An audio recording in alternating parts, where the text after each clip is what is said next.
por exemplo, vamos falar de, não sei, de capacidade da roupa a resistir, por exemplo, à chuva.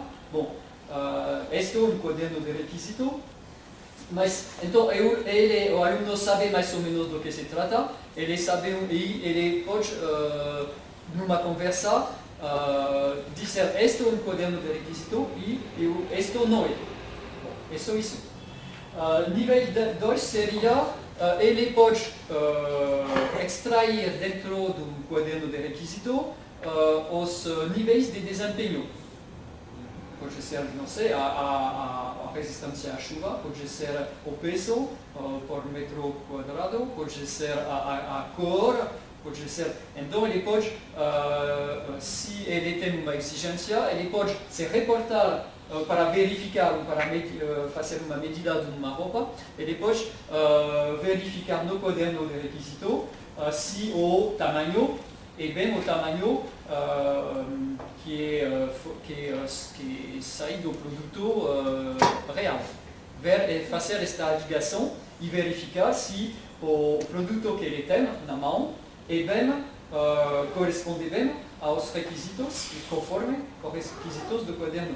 Bom, isto seria o nível 2. Nível 3 seria mais uma pessoa que que pode mudar, por exemplo, identificar ou mudar algumas coisas dentro do caderno de requisito.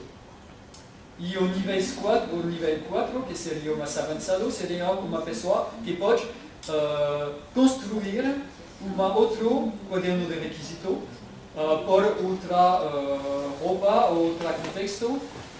Então, ele teria a capacidade de inventar outros itens para respeitar as demandas, uma nova demanda de uma empresa. Por exemplo, não sei, o aluno tem a capacidade de integrar novo item que seria, por exemplo, nas roupas de bombeiros, uma resistência ao fogo. Ele nunca ouviu disso, mas ele tem uma nova demanda, ele compreende como reorganizar o documento. Então, se fala do nível mais avançado.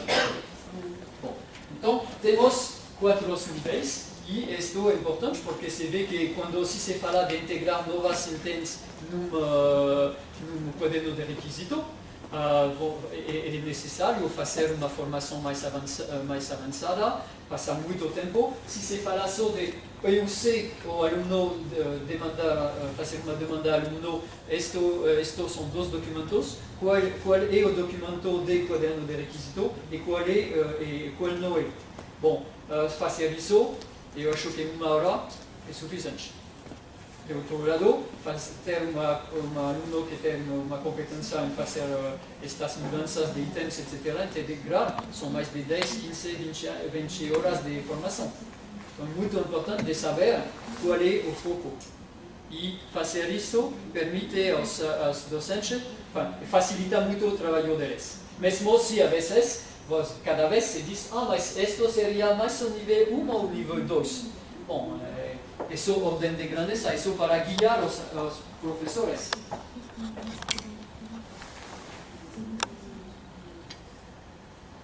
Depois se fala de documentos de organização da avaliação.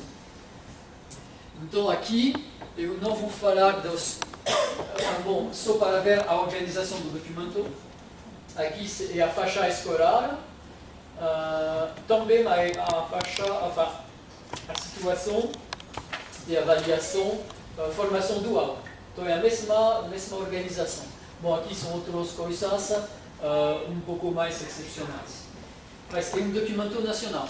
Então, aqui se vê as diferentes provas, as unidades de avaliação e a modalidade. CCF é dizer controle em curso de formação, durante a formação.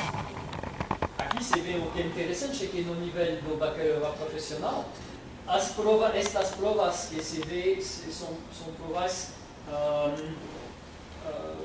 mais ou menos muito profissionais. São provas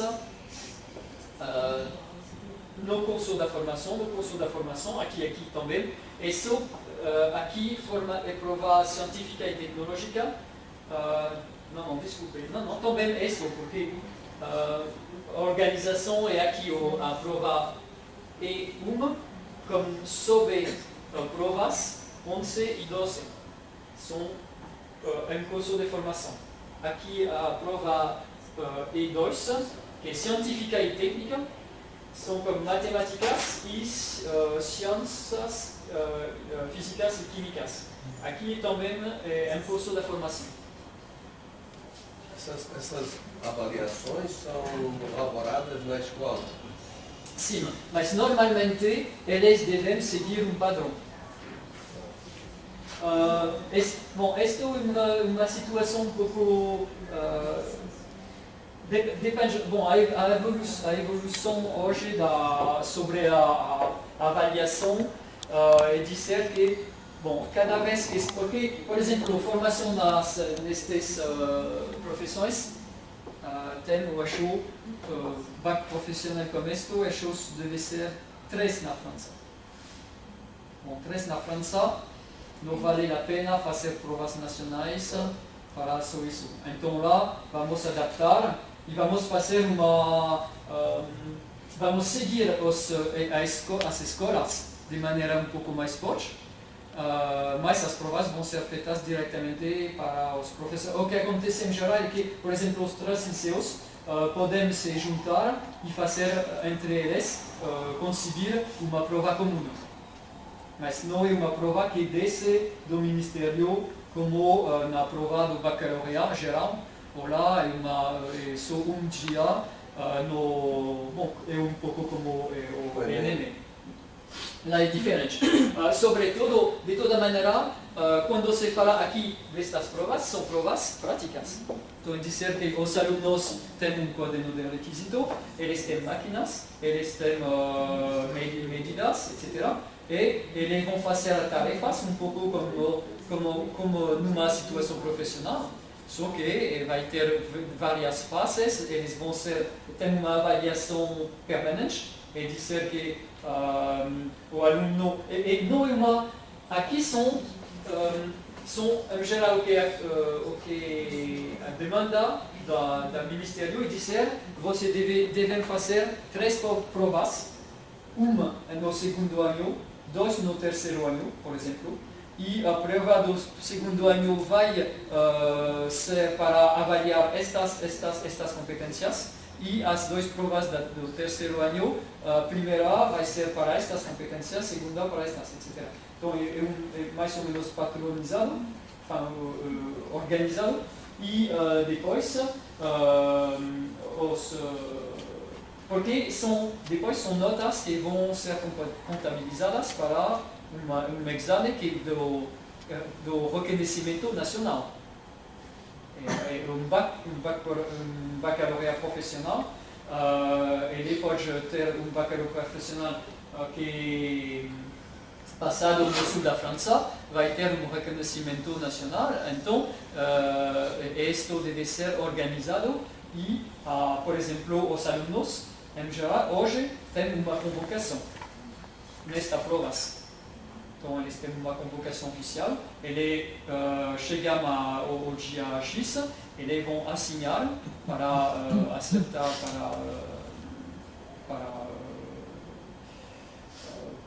para provar a presença deles.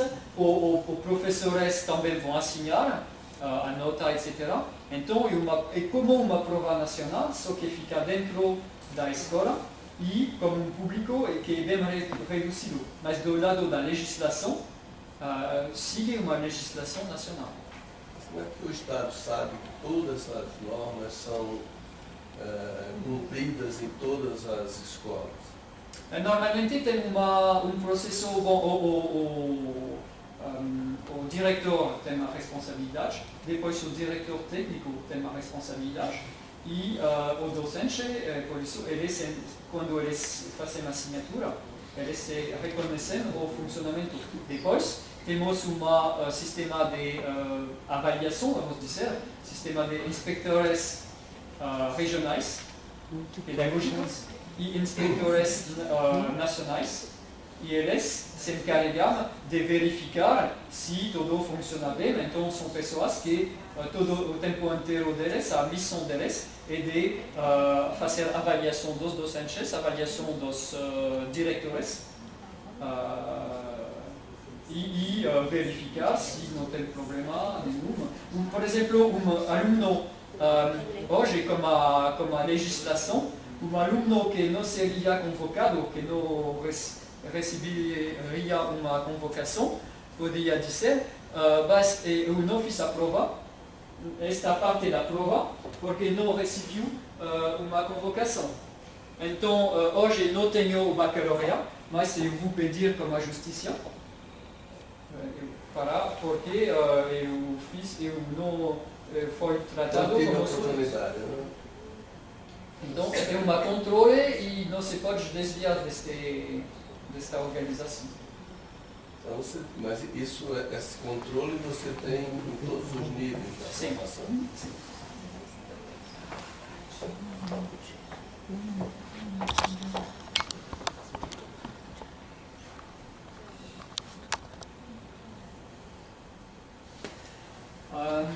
Este é o documento de síntese também sobre o crescimento das competências e das provas.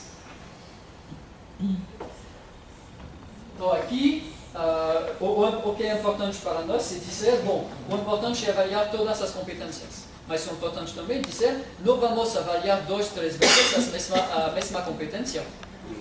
Então, senão, o problema é que, às vezes, se a formação não é bem organizada, docente vai fazer avaliação por conteúdos indiretamente de competências, que são avaliados para outro docente, e às vezes, se não tem esta organização, o contrário pode acontecer, é dizer, há uma competência que, na verdade, não é avaliada por nenhum docente na escola. Então, esta visão global é muito importante de ver quais são as competências para o emprego e onde cada um vai ser avaliado. Bom, é importante de ver que cada linha e cada coluna tem uma resposta. Essas avaliações são práticas. A maioria delas no nível de CAP e de técnico, aqui são provas práticas. Bom, porque não se pode avaliar. Como se pode avaliar? Bom, por exemplo, aqui fazer a decodificação de um quaderno de requisito. Bom, eu posso fazer isso mais ou menos, mas bom, de maneira completa no papel. Tá bom. Preconcepção de padrões. Lá eu começar a modificar tracé, etc. Eu posso fazer no papel. Então, rapidamente, de toda maneira, são profissões práticas, então a avaliação não pode ser feita de maneira no papel, não é possível. Mas quando você avalia essas competências, está também avaliando os conhecimentos relacionados. Através das competências. Ok. E depois se faz a ideia é dizer, bom, vamos ter algumas provas, então aqui são, em geral, uma prova, por exemplo, é uma prova prática entre, vamos dizer, 2 até 5 ou 6 horas. Uma prova prática, depende do tipo de prova. O importante é de colocar o aluno dentro do contexto profissional, e por isso também que demora tempo. Um profissional ele vai operar a máquina, então isto precisa de tempo, ele vai retroagir, mudar parâmetros. Bom, então é lógico, se o aluno só sabe fazer a reglagem da máquina e depois dizer, bom, já é tudo pronto, tá bom. Não tem sentido. Para nós o importante é saber se ele sabe fazer este círculo e dizer a reglagem, os parâmetros não foram bons, então eu tenho a capacidade de fechar o círculo e de reagir. Então essa avaliação ela pode envolver vários professores, várias disciplinas. Em geral acontece o contrário, é dizer que são os professores que têm várias competências. É dizer que o professor, na verdade, é bem parecido à pessoa que trabalha na empresa. A pessoa que trabalha na empresa, ele tem várias competências. O professor, mesma coisa. Ele tem um foco devido à sua formação, mas mesmo da sua formação, a sua formação já foi feita um pouco por competências. Como a aproximação da escola e então do docente com as empresas, porque o docente vai seguir alunos nas empresas. O docente vai trazer, vai levar projetos de fim de formação da empresa dentro da escola. Ele não vai inventar em geral. Ele não vai inventar novos sujeitos. Não, o que ele gosta para um professor é dizer: eu vou me acercar da situação profissional, eu vou pegar exemplos da empresa, eu vou pegar planos, eu vou pegar, não sei, peças, etc. E eu vou colocar estas peças, eu vou levar e colocar no dia a dia dos alunos. Cada vez que é mais próximo da situação profissional, cada vez é melhor. Porque lá, os alunos, a situação é pertinente. Cada vez que o professor vai inventar uma situação, é perigoso. Qual é a legitimidade desta invenção, realmente? Então lá o que se faz é que vamos ter 5 grandes provas e dentro de cada uma dizer quais seriam as competências que podemos avaliar de maneira coerente. Porque, por exemplo, para se acercar de uma lógica, de uma pertinência da profissão, é óbvio que a vezes tem tarefas que não precisam das mesmas competências e as competências podem ser desligadas de tarefas. Então, a ideia é dizer, vamos colocar esta tarefa e dentro desta tarefa, quais seriam as competências que podemos avaliar? Vamos avaliar estes 4, é coerente. Será que poderíamos avaliar esta? Não, vai ser muito artificial, não é coerente como contexto profissional, não. Vamos ver se esta competência não podemos avaliar dentro de uma outra situação profissional, que seria outra prova. Nessa sua fala,